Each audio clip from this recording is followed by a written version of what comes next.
Humanity has been searching for the meaning of life since the dawn of time. Great civilizations have risen and fallen under the weight of this heavy-handed wonder. We have sought power, riches, love, and fame to fill the void left in our collective consciousness of what the answer is to this eternal question. I pose the possibility that the proverbial string that will guide us there begins with one man, the Starry Bandit.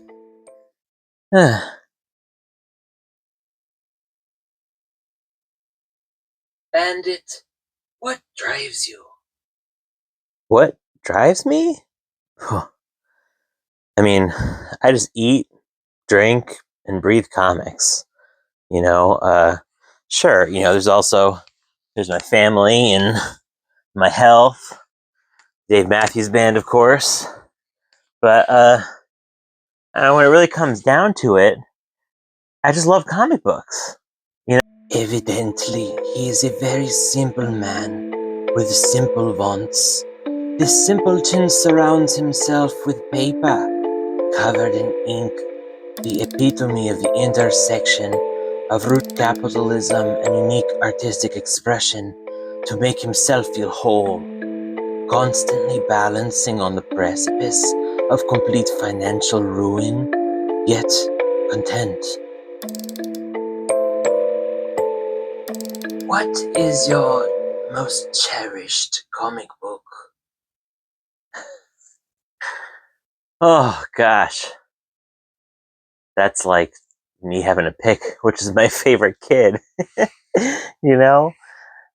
It could be the Batman 423. Could be my Frankenstein #1. But the first big comic book I bought myself was an Edge of Spider-Verse #2, first appearance of Spider-Gwen, and it's triple signed in a CGC 9.8. Yeah, it's up on my wall. It's a prized possession for sure. I got such a rush when I bought it. It's just kind of feel it right now.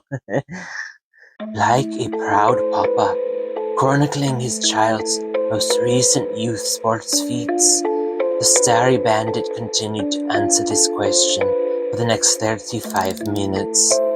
The last time I saw a man this happy was when I interviewed a prisoner of war erroneously incarcerated for over 40 years, who finally was released and met at the airport by their family.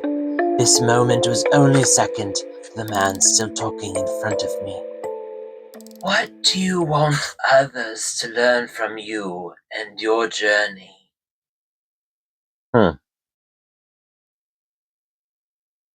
Never really thought of that. I guess just, doing it for the love of the game. Don't count your chickens before they hatch. 2 in the hand is worth more than 1 in the nest. He droned on and on in platitudes this way. I really don't know why I thought he'd be a good documentary film feature focus. Just go watch Grizzly Man or my scene in The Mandalorian instead for an hour instead of this. Hand me the child. Farewell.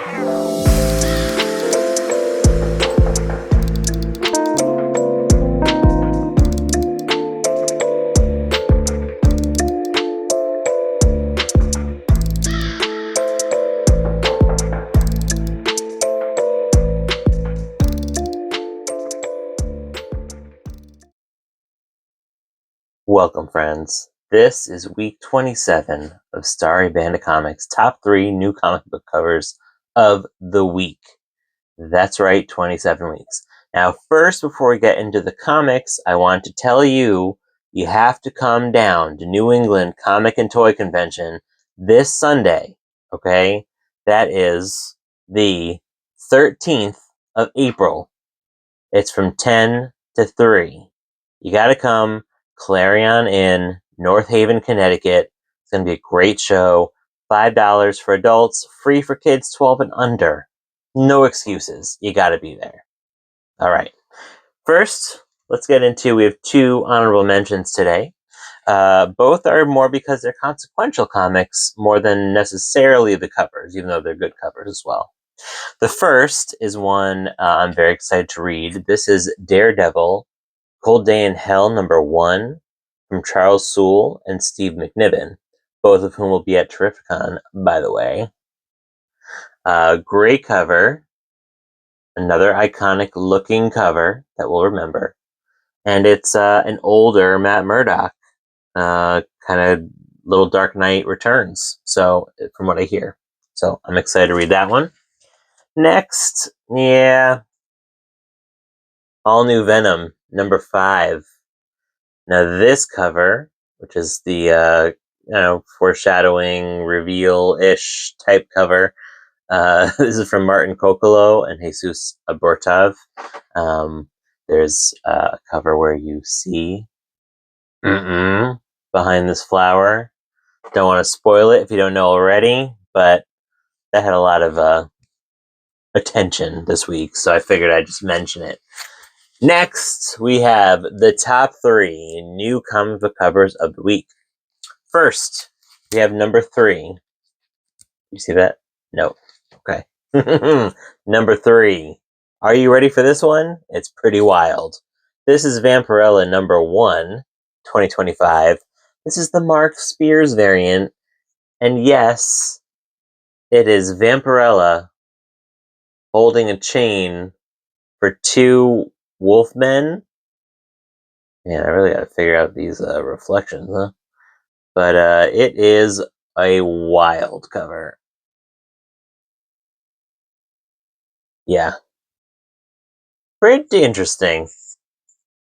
Nice job, Mark Spears. Great cover. Also very memorable. #2, we have Birds of Prey, #20, one of my personal favorites, Zoe Thorogood variant for April Fools. And we have the Joker skulking behind the curtain after having put green shampoo in the shampoo.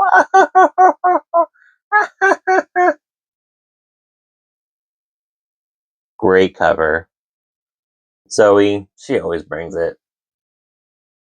Everyone should go buy all of her books and read all of her comics. And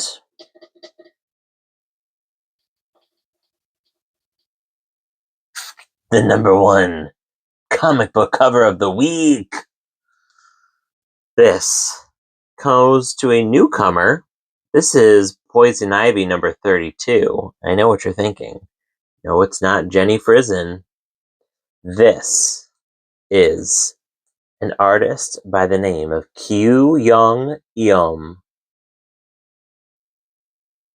Bask in all of its glory.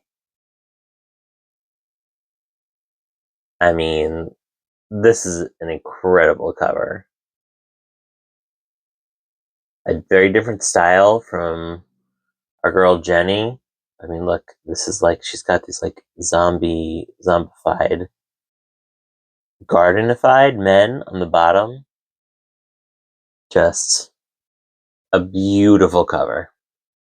Now, can this cover take the crown from this cover? That's right.